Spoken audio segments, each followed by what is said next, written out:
So hello ji, welcome to again any video. इस video के अंदर दोस्तों हम पढ़ते हैं बॉन्ड पैरामीटर यानी कि आबंध प्राचल। इसके अंदर दोस्तों हमको समझना ये है कि जैसे कि हमने रासायनिक बंध पढ़े हैं, जिसके अंदर दोस्तों हमने सहसंयोजक बंध, आयनिक बंध पढ़े हैं, तो अब ये बंध होते हैं उसके बारे में और जानकारी हम देखते हैं दोस्तों बॉन्ड पैरामीटर्स के अंदर। जैसे कि हम बात करते हैं बॉन्ड पैरामीटर की, तो इसमें हम बात करेंगे बॉन्ड लेंथ की, बॉन्ड एंगल की, बॉन्ड एनर्जी की और लास्ट बात करेंगे बॉन्ड ऑर्डर की।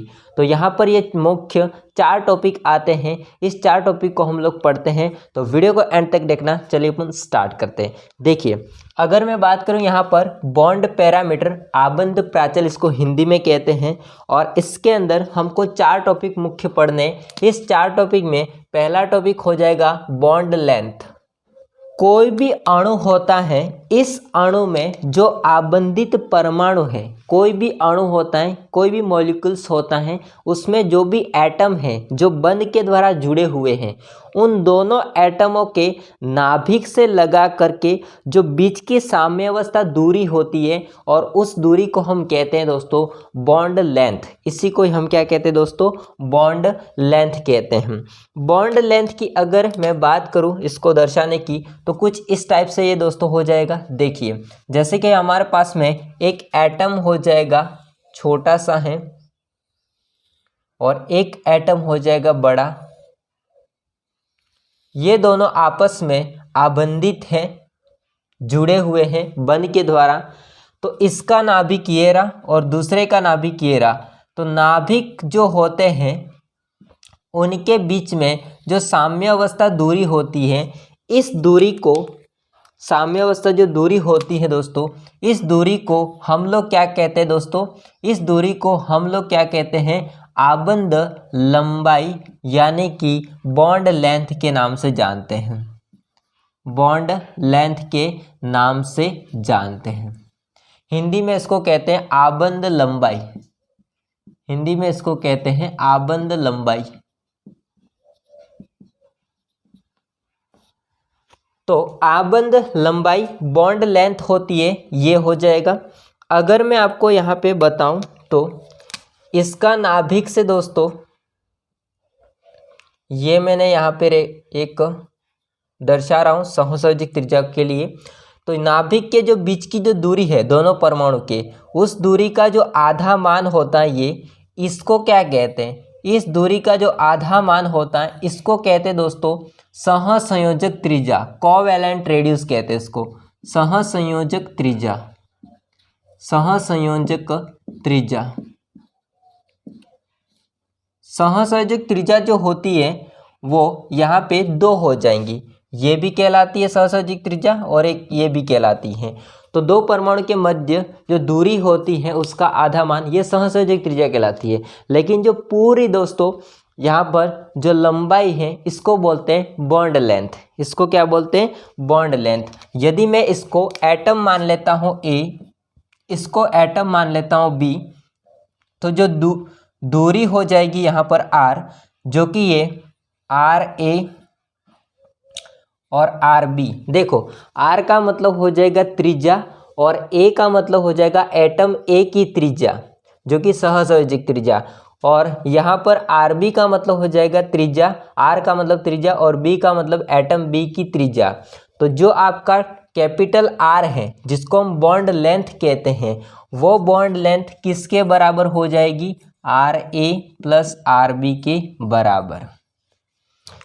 RA प्लस RB हो जाता है एटम A और B की सहसंयोजक त्रिज्या। एटम A और B की सहसंयोजक त्रिज्या, कोवैलेंट रेडियस, सहसंयोजक त्रिज्या, कोवैलेंट रेडियस। एंड देन यहाँ से जो R होता है कैपिटल, ये है आपका बॉन्ड लेंथ। ये है आपका बॉन्ड लेंथ। तो बॉन्ड लेंथ समझ में आ चुका होगा। बॉन्ड लेंथ जो होती है दोस्तों, इसको हम लोग पिकोमीटर में व्यक्त करते हैं।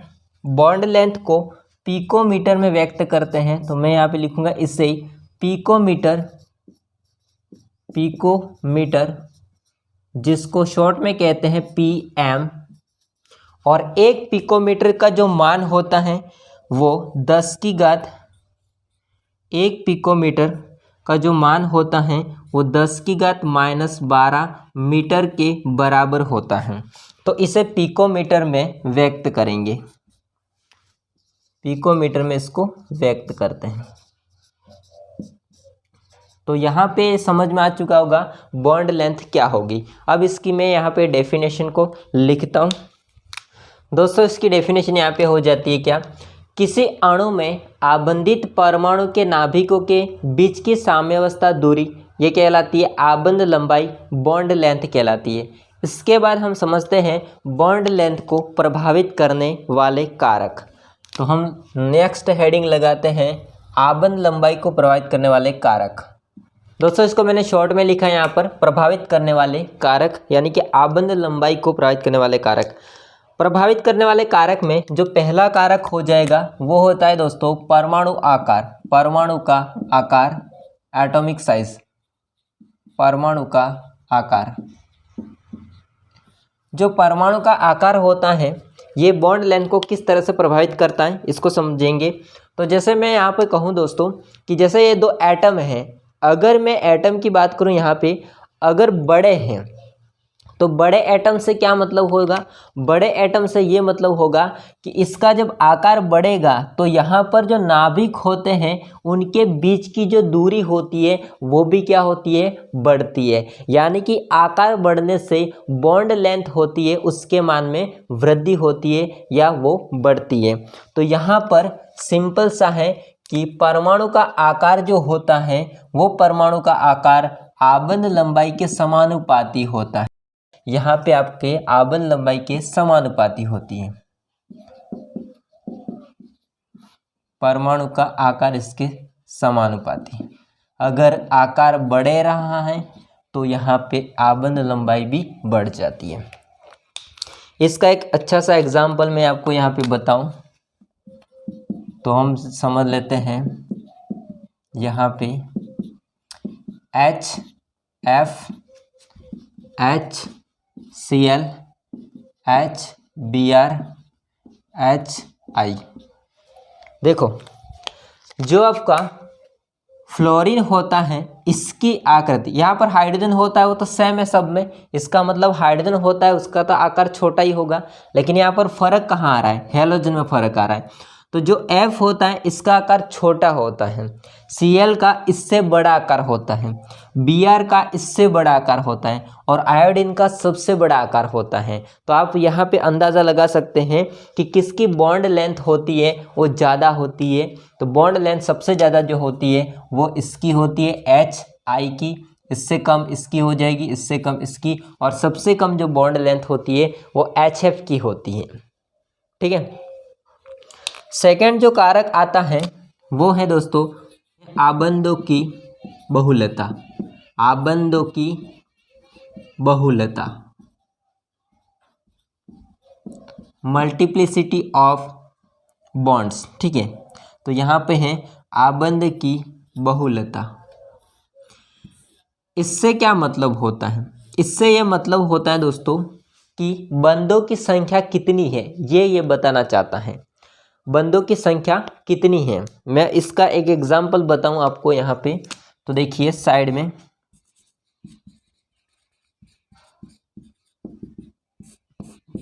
वो हो जाएगा carbon single bond carbon, carbon double bond carbon, carbon triple bond carbon.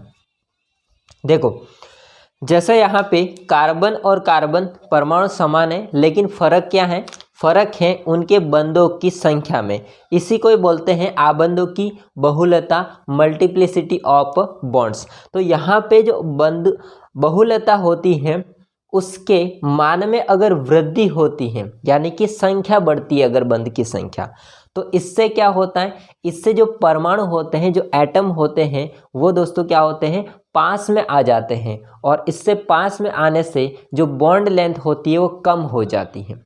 अगर सिंगल बॉन्ड है और सिंगल बॉन्ड से ही परमाणु जुड़े हुए हैं तो इससे क्या होता है, इससे बॉन्ड लेंथ में कोई ज़्यादा फर्क नहीं पड़ेगा। लेकिन जैसे जैसे बंधों की संख्या यहाँ पर बढ़ती जाती है तो वैसे वैसे दोस्तों यहाँ पे जो एटम होते हैं वो पास में आ जाते हैं, जिससे इनका आकार होता है वो घटता है, और घटने से जो बॉन्ड लेंथ होती है इसके मान में कमी आ जाती है। तो इसके बढ़ने से बॉन्ड लेंथ में कमी आ रही है, इसका मतलब वो दोनों आपस में व्युत्क्रमानुपाती होते हैं, वो दोनों आपस में व्युत्क्रमानुपाती होते हैं।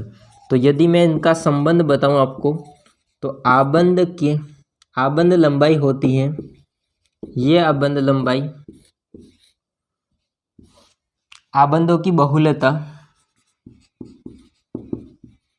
आबंधों की बहुलता के व्युत्क्रमानुपाती होती है। इसका मतलब यदि बहुलता बढ़ रही है तो आबंध लेंथ होती है वो क्या होती है, घटेगी। दोनों ऑपोजिट हो जाएंगे यहाँ से। ओके, तो इसका अगर क्रम देखेंगे दोस्तों, तो बॉन्ड लेंथ किसकी सबसे ज़्यादा होती है, कार्बन सिंगल बॉन्ड कार्बन की, यानी कि क्रम कुछ इस टाइप से होगा। जैसे जैसे बहुलता बढ़ती जाती है वैसे वैसे बॉन्ड लेंथ घटती जाती है, तो इसका क्रम ऐसा हो जाएगा।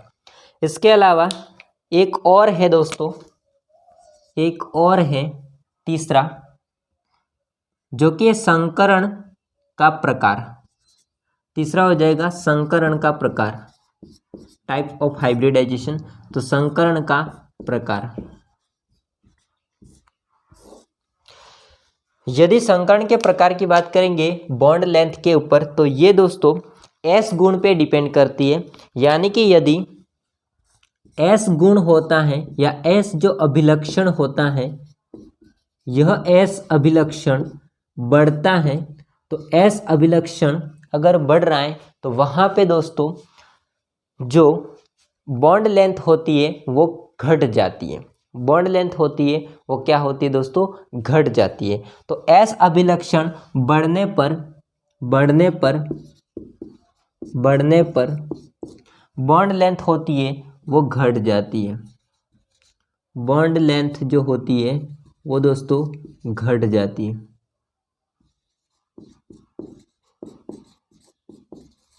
मैं इनका संबंध भी बता देता हूं। तो देखिए, आबंध लंबाई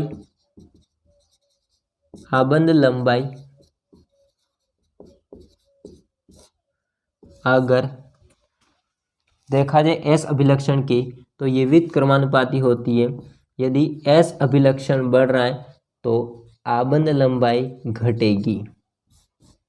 अब ये आपके दिमाग में आ रहा कि एक S अभिलक्षण क्या होता है। देखो, जैसे कि यहाँ पे मैं एग्जाम्पल बताऊं इसका, तो संकर्ण के प्रकार होते हैं sp, sp2, sp3। देखो, इन तीनों में सबसे ज़्यादा S गुण किसका होगा, तो S गुण सबसे जो ज़्यादा होगा वो हो जाएगा sp का।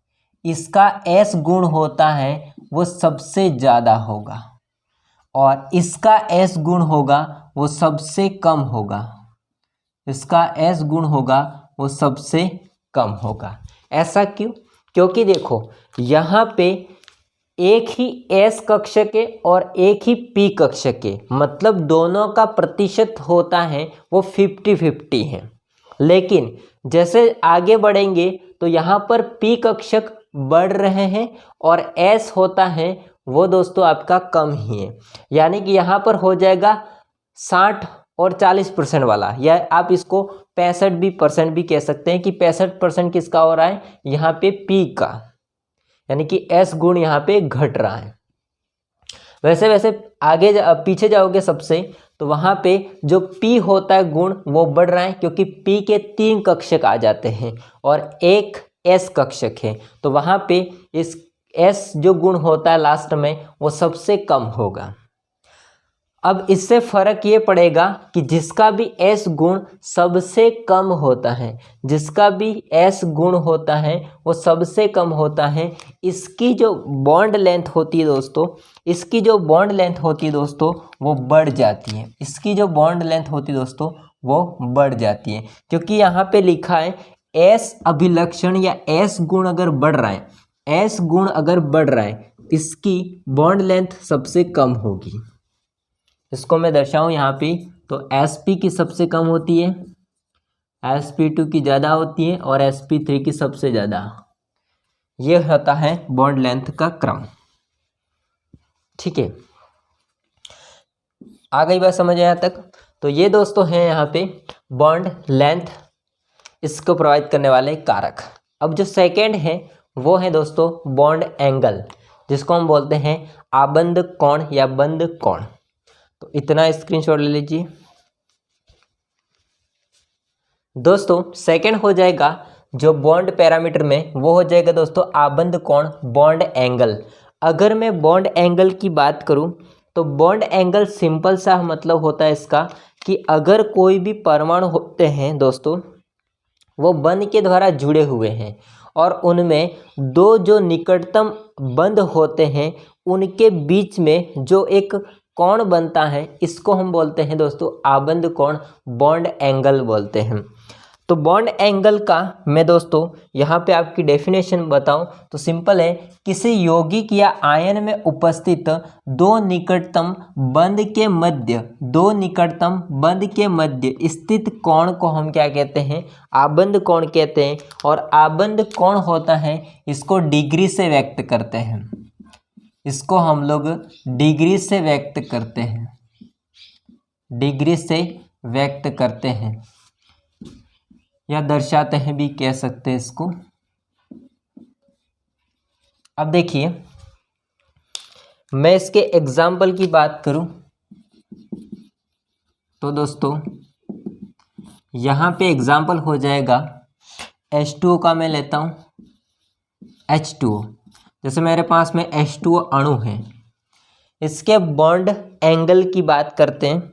तो इससे पहले आपको याद होना चाहिए कि ये कैसे होता है स्थित, इसकी संरचना में।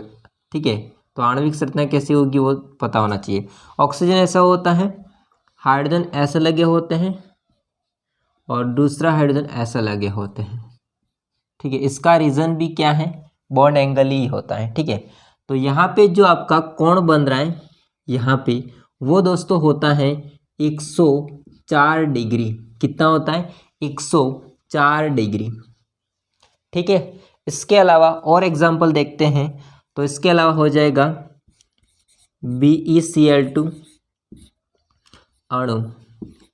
BeCl2 अणु की बात करें तो बेरिलियम होता है बीच में, दोनों तरफ होता है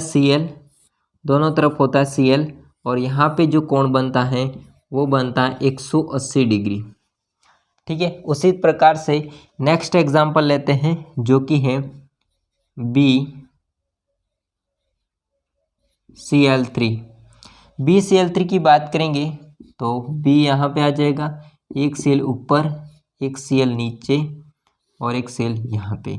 इसका जो बॉन्ड एंगल होगा वो हो जाएगा 120 डिग्री। कितना होता है, 120 डिग्री। आई बात समझे। तो दोस्तों यहाँ पे आप लोग समझ चुके होंगे कि बॉन्ड एंगल क्या होता है।